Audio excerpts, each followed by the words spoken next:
From Redemption Church of Houston, a radically inclusive community of hope seeking to lead Jesus-centered lives, this podcast contains Jesus-centered sermons from our Sunday gatherings.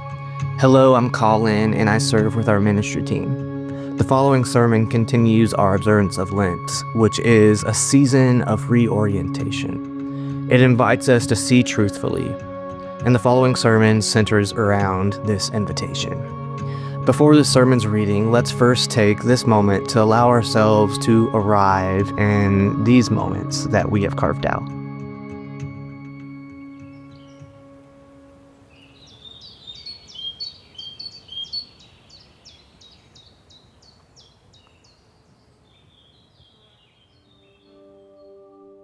And now a reading from the Gospel according to John. As Jesus passed by, he saw a man who had been blind from birth, and his disciples asked him, "Rabbi, who sinned, this man or his parents, that he would be born blind?" Jesus answered, "It was neither that this man sinned nor his parents, but it was so that the works of God might be displayed in him. We must carry out the works of him who sent me as long as it is day. Night is coming when no one can work. While I am in the world, I am the light of the world."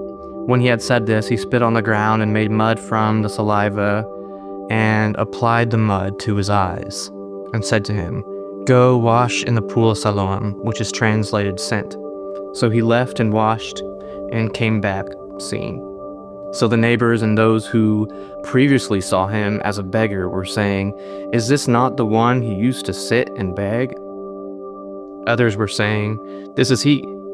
Still others were saying, "No, but he is like him." The man himself kept saying, "I am the one." So they were saying to him, "How then were your eyes opened?" He answered, "The man who was called Jesus made mud and spread it on my eyes and said to me, 'Go to Siloam and wash.' So I went away and washed, and I received sight." And they said to him, "Where is he?" He said, "I do not know." They brought the man who was previously blind to the Pharisees.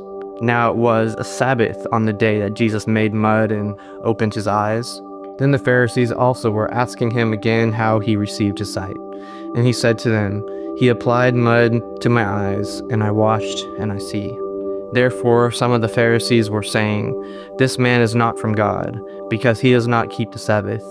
But others were saying, "How can a man who is a sinner perform such signs?" And there was dissension among them. So they said again to the man who was blind, "What do you say about him, since he opened your eyes?" And he said, "He is a prophet."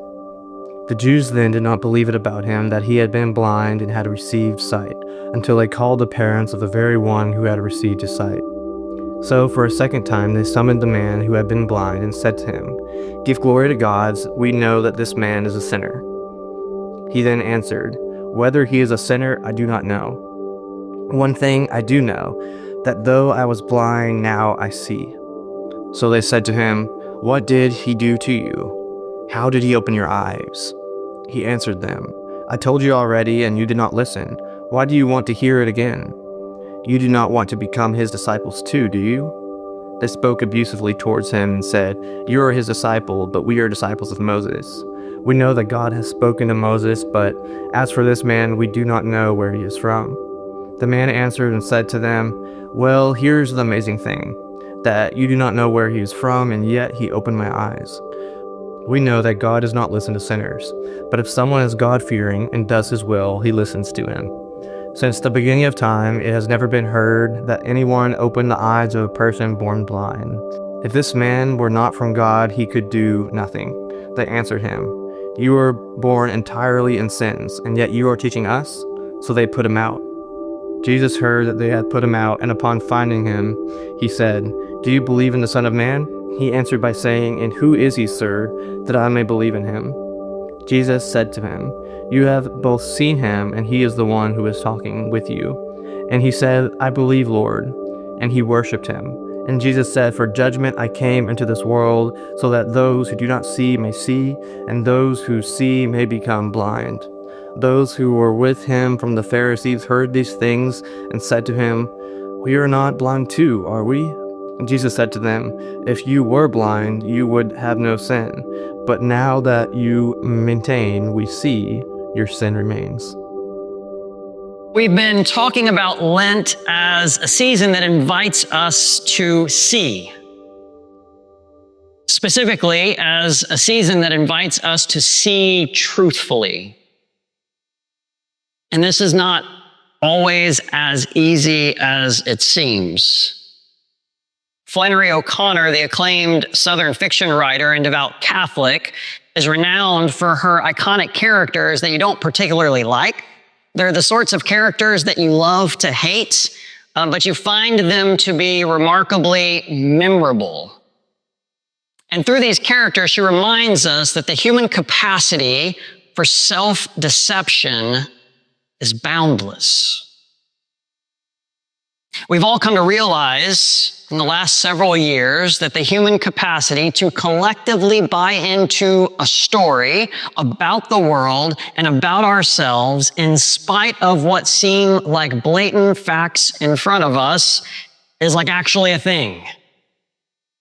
Shared stories that people come up with that entrench them in certain realities, where it seems next to impossible to free them from it. This sort of thing seemed like a fiction in our sort of world, a progressive, democratic, liberal society where we were people of reason and rationality, objective people who could see things for what they were. The last 6 years have shown us that that was a charade. We used to think that we could simply be shown facts, and that facts would free us from false stories. But that is not simply the case. We know that we are a species who are predisposed to look at ourselves in the mirror and see someone completely different than who is actually there, who then have the gall to craft a very convincing story as to why the mirror is wrong. And many of us have seen this play out in our country, in our friends, and in our families. Those we've known our whole lives suddenly seemingly blind to the truth. Blind to what seems so obviously or painfully obvious to the rest of us. The human capacity for self-deception is boundless. In our story this morning, the blind man in John's gospel is held up for us so that we might see as this blind man sees. This entire story centers on this idea of truth. If you pay attention, the conversation about who sinned and who's right and who's wrong is all a conversation about who is Jesus. What is the truth about Jesus? And what is the truth about each of the people in the story? And Jesus will show up at the beginning, but he then disappears. He doesn't show up again until the very end. And all throughout the middle are various characters groping in the dark for the truth, trying to come to terms with it. And they frame their stories about themselves and about the world around them and about what's happened to the blind man around this very simple question: who sinned? Who is right? Who is wrong? Who is true? Who is false? Who here is actually in need of help? And who here is in the position of power? Who needs correction and who here is the teacher? When Jesus leaves the story, only to re-enter later, every character, including the blind man, is blind. Left in the dark, looking for answers, left to construct their own stories that match their truth about the world and, more importantly, about themselves. And the blind man is held up for us. through this long, meandering story where at the center of which is basically a trial, we see that we might actually be blind too.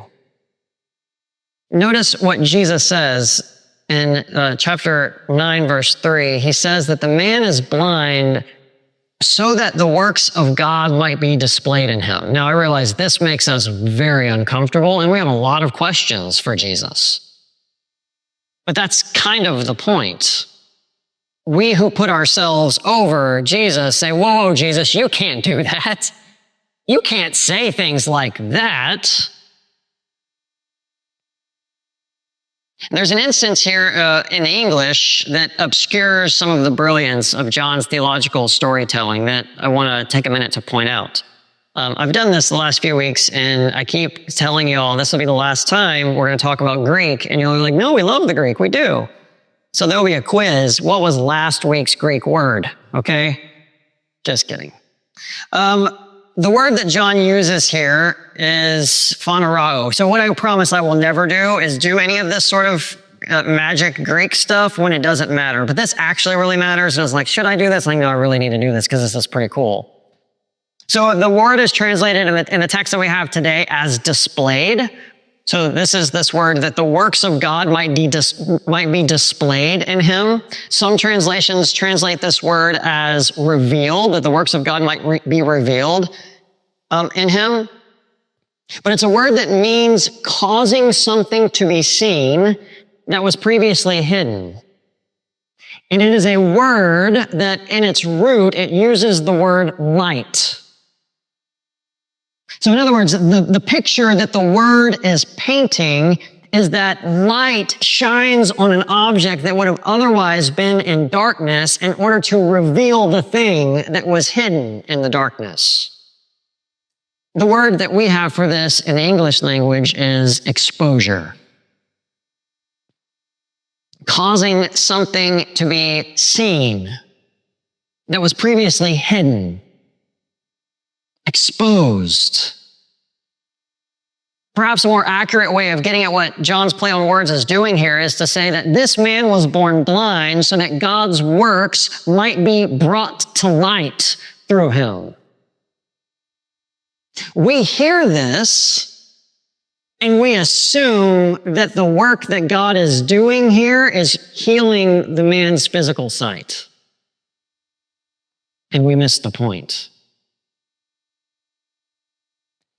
In reality, Jesus is alluding to a much deeper work. Not about giving him physical vision, but instead about giving him a vision of Christ. A vision of who Jesus actually is. A blind man who can see more clearly than anyone else in the rest of this story. The works of God are not the healing. They are the man. He is the one who is being rescued and restored in this story, not his sight. Notice the healing that takes place, but the man doesn't really have any sort of understanding as to what's just happened. And this is intentional. The man does not know Jesus after Jesus heals him. So imagine this, you're blind, you have been born blind, allegedly. And some dude walks up to you and is like, hey, do you want to see again? And before you can even answer, you hear a... And then suddenly there's this wet, gross blood in your eyes. And the guy goes and says, go wash off in this pool over here. And you're like, well, I guess, because what else am I supposed to do? Walk around looking like this. And so the guy leaves. He never sees Jesus. He never gets some sort of explanation as to like, oh yeah, by the way, I'm the Messiah and I'm kind of a big deal around here and here's why I'm doing this. He just gets spat on, healed, and then told to go and rinse off. Verse 6, when he had said this, he spit on the ground, he made mud from the saliva, applied the mud to his eyes, and said, go, wash in the pool of Siloam. So he left and washed. And it was not until he washed that he could see. He sees, but he doesn't really see yet. And so he is questioned throughout. Tell us the truth. But he doesn't really know the truth. He's trying. He's not misleading anyone. He's like, I don't know. I don't have that information for you. I'm sorry. I can't help. The man who healed me was a prophet, he says. And they say, yeah, but he healed you on the Sabbath, and prophets are from God, and so they can only do what God wants, and God would never let a prophet do that on the Sabbath, so that's out. Can't be right. And he's like, I don't know. And still others who are more empirical. They're like, well, clearly blind people don't start seeing, so obviously he was not born blind. I have deduced this, my dear Watson, that he is a liar. He's brought back to the Pharisees another time. Tell us that you know this man is a sinner. Obviously, the thing that's on trial here has suddenly changed. It's now Jesus. And he says, yeah, I can't do that. I don't really know if he's a sinner or not. I don't have that information. What I do know is that I was blind and now I see. He's pressed further at this point, and the blind man seems to be seeing a little bit more clearly by the end of this meandering and long narrative. And suddenly, with nothing to lose, he offers this really potent theological flourish against these religious teachers. The man answered and said, well, this is an amazing thing, right? They just said, we know that the Messiah is someone we won't know where they're from. Well, this is an amazing thing, that you do not know where he is from, and yet he opened my eyes. This is dripping with blind man sarcasm. We know that God does not listen to sinners. That's what they just said. But if someone is God-fearing and does God's will, he's using their argument against them, he listens to him. Since the beginning of all time, it has never been heard that anyone opened the eyes of a person born blind. Can anyone other than God do this? Then if this person were not from God, he can do nothing.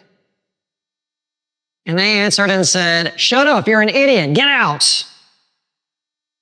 You were born entirely in sins, and yet you teach us? And so they excommunicate him. The entire story is centered on this man and his journey. This movement from man who does not see to man who does see, but it is not his physical vision that's actually what's being put on display for us. And at the end of this story, for the first time, he will see Jesus. He will fully see the truth. In the end, the man is exposed to the light. And in that exposure, the work of God is displayed in and through him. A blind man who can see truthfully. And Jesus tells us, while I'm in the world, I am the light of the world. And the reality is, the light exposes us to the truth.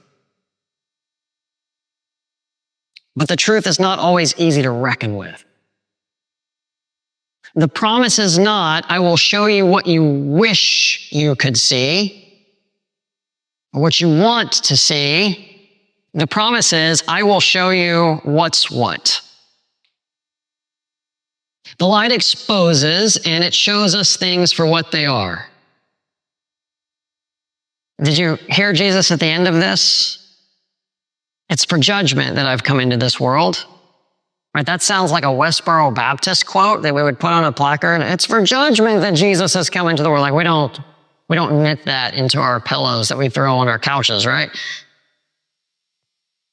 What in the world is Jesus talking about? You've come into the world for judgment. But this is Christ's judgment. To be in the world as Christ.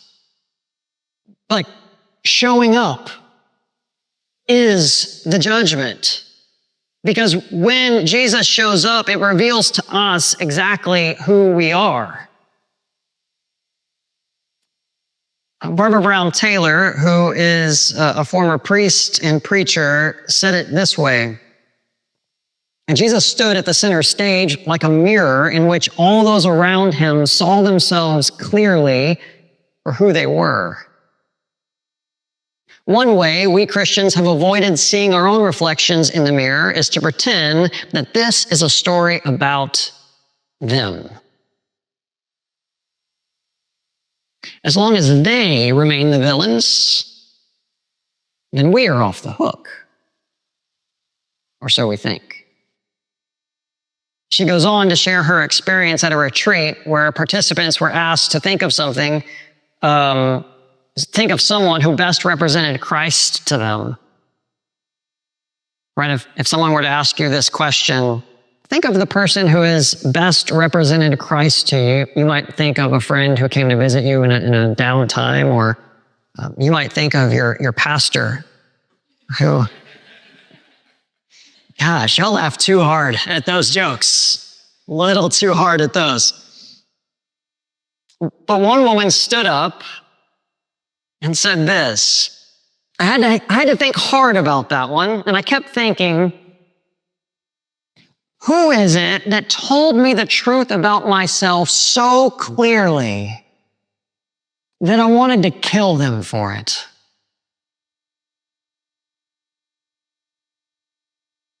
Let's make no mistake about it. Jesus showed up into the world and told the world the truth. And the world killed him for it.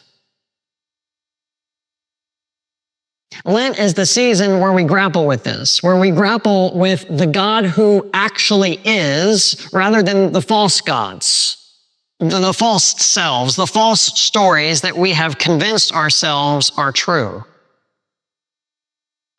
It's why Lent is uncomfortable. It's why we've closed the shades. It's the mood lighting for the season, right? It's unsettling. Don't miss the journey of the blind man. We think, man, being born blind and then being healed, wow, that would have been awesome. But pay attention. His journey was not a pleasant one. His life was turned completely upside down in a way that caused a great deal of friction for this man. He's now left to grapple with a life post-encounter with Jesus. Wholly different, so different that people are like, that's not even the beggar. There's something about him they no longer recognize, and so they accuse him of being a liar, a poser, an imposter. He's abandoned by his family. He's excommunicated from his religious community. In the end, he is isolated. He is alone. The man gains sight and loses everything about the life that he knew. And he's left alone only with Jesus, left with the truth. This is why when we are exposed to the light, it can sometimes feel harsh.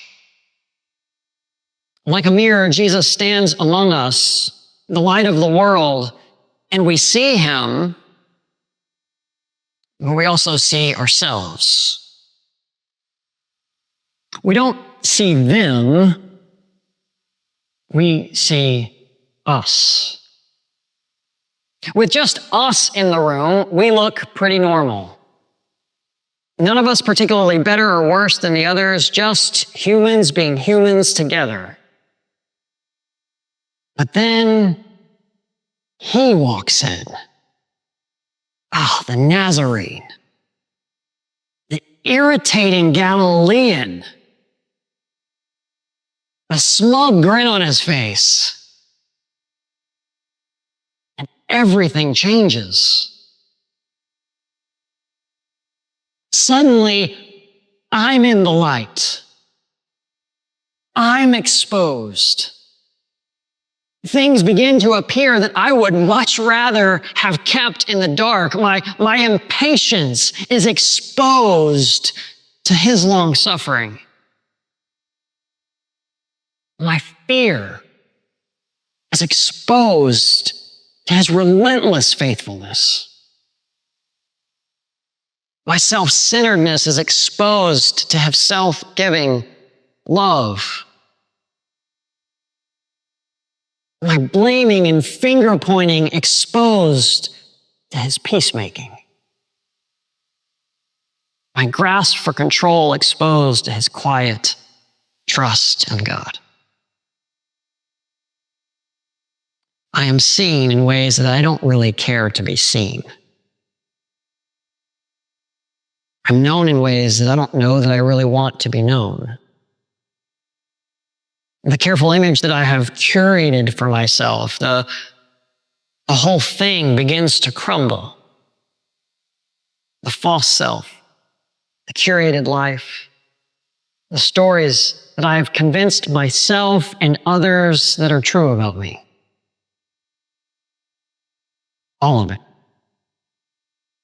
Exposed when the light shows up.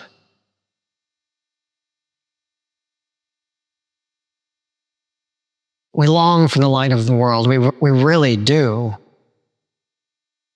But it is so challenging for us to not resist the reckoning that comes with that exposure to the light. And yet herein is the miracle of the gospel. The one who exposes us is the same one who refuses to abandon us. He says, I've seen that in you this whole time. I know you might not have known that was there, or you might have been shoving that down, you might have been ignoring it, but I have seen it. And I have still said yes to you. Even that part of you. And Jesus has not come to condemn us. This is not what he means when he talks about judgment. Remember, the blind man is the one being held up in this story for us. The light exposes us because the light loves us enough to not leave us in our illusions, our blindness, our sin. This is transformative grace. Not a grace that just dismisses, but a grace that resurrects. I mentioned Flannery O'Connor. Anyone familiar with Flannery O'Connor? Well, like a handful of people. Okay, cool. So she's wild, y'all. She died at a young age, and she wrote some cool stories, unflinching stories. She wrote a short story that I read this week that's aptly titled Revelation. It tells the story of a woman named Ruby Turpin, who is a Southern woman who is satisfied in herself. She's satisfied with her station in life. She's satisfied with her being not them. She is a church-going bigot, obsessed with hierarchies of society, and in the story, multiple times, she gives praise and thanks to Jesus Christ for making her her and not them. There's a stressed out Mrs. Turpin is sitting in her doctor's waiting room with her husband, and she's looking around at those around them, kind of turning her nose up at them and ranking herself among them, thanking God that he did not make her them. And there's a stressed out teenager sitting right across from her, reading a book titled Human Development. And she is glaring at Mrs. Turpin, as if she knew her, O'Connor writes. Suddenly, in the middle of Mrs. Turpin's banter with the others in the waiting room, the agitated teenager suddenly stands up and hurls the book, nailing her right across the head. Stunned, Mrs. Turpin attempts to make sense of her new reality. What in the world just happened? Looking up, she sees the girl staring down at her, seething. And O'Connor writes this: "There was now no doubt in her mind that girl did know her. Knew her in some intense and personal way, beyond time and place and condition." "What you gotta say to me?" Miss Turpin asked hoarsely and held her breath, waiting as for a revelation. The girl raised her head, her gaze locked with Mrs. Turpin's. "Go back to hell where you came from, you old warthog," she whispers. Well, the next day, and still very much grappling with this event, Mrs. Turpin does what we all would do, which is to head out to her hog pen and aggressively wash her hogs. And there she begins to have a conversation with God. "What do you send me a message like that for?" she said in a low, fierce voice, barely above a whisper, but with the force of a shout in its concentrated fury. "How am I a hog and me both? How am I saved and from hell too?" She braces herself for one final assault on God, and as she does, her voice begins to echo back to her from across the pasture. A final surge of fury shook her head, and she roared, "Who do you think you are?" Her question carried over the pasture and across the highway and the cotton field and returned to her clearly like an answer from beyond the wood. "Who do you think you are?" A revelation brought to Rudy Turpin by a distressed teenager in a doctor's office waiting room. And the name of that teenager was Grace. It was Grace that found Rudy Turpin in a doctor's waiting room where she least expected it and told her the truth. The light of the world will help us to see truthfully. And this truth will be liberating, but it will also be costly. It will cost us the lies that we each build our lives around and the powers that hold us captive and keep us blind. But the light does not expose to condemn. It exposes to love. The man gains sight and loses the only life he ever knew, and he is left with only Jesus standing with him. But he realizes that this is enough, because grace. He, unlike all the others in the story, has been given the truth, the light. He, unlike all the others in the story, had experienced firsthand the work of God, experienced grace. In verse 35, Jesus heard that they had put him out of the synagogue, and upon finding him, Jesus goes to him. He says, "Do you believe in the Son of Man?" And he answered by saying, "Who is he, sir, that I might believe in him?" And Jesus said to him, "You have both seen him, and he is the one who is talking with you." And in this moment, Jesus gives the man the entire world. A new life beyond the one he could have ever gained for himself, could have ever dreamed or imagined. He gives him something that he could have never given himself, a revelation, grace. And the man said, "I believe, Lord." And he worshiped him. And it's here that we see this is the end of God's work. The true vision, the true sight. When the man is brought fully and finally into such intimacy and communion with God that he can do nothing else other than fall down and enjoy him. Worship. He is a man who's been brought from groping around in the dark into seeing more clearly than anyone else in the rest of the story. And all he can do in response is to worship, to bask in the light. For judgment I came into this world, Jesus says, so that those who do not see may see, and those who see may become blind. Jesus shows up and our charades end. The truth of things is laid bare. We may hear this story and wholeheartedly identify with the blind man. But in my experience, those of us in church have a tendency of being far more like the religious leaders. Just because we've abandoned one fundamentalist house doesn't mean we can't just easily rebuild another on the same old foundation. Just because you've changed your theology or your politics doesn't somehow mean you are now more enlightened than they are. The Pharisees' problem isn't that they are Pharisees. It is their self-certainty. We can build all sorts of houses on top of our foundation of self-certainty.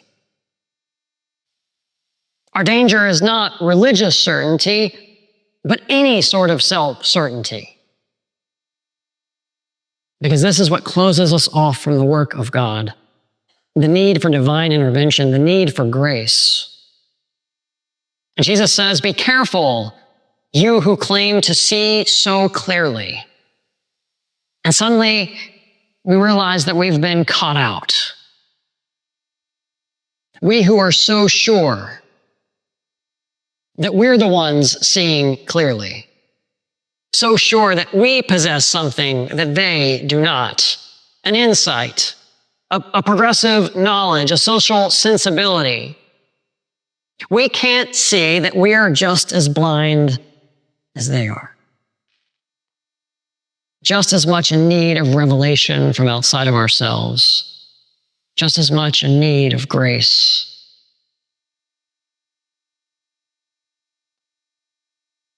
Exposed by the light, we will either shrink away back into the darkness, or we will do the only thing that we can do, receive it and worship.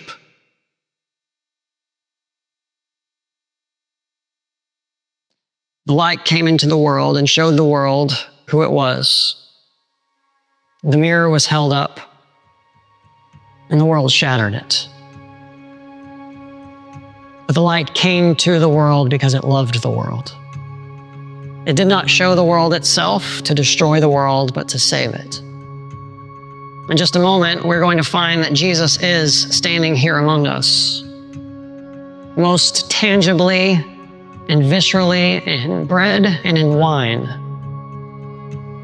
And we each, as we tear off a piece and dip it in the cup, will be confronted by the truth that we who in so many ways try to extinguish the light have been brought back here once again to receive our sight, to see truthfully, and to take within ourselves light and life himself. A light who gives himself for us and to us freely.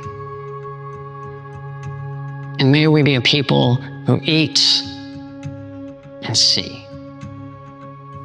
Thanks for listening. For more information about our community or to contribute to our work, visit redemptionhou.com. Now go with this blessing. May the grace and peace of God go with you. May you be warmed by the light of Christ, and by God's Spirit, may you embody hope to the world around you.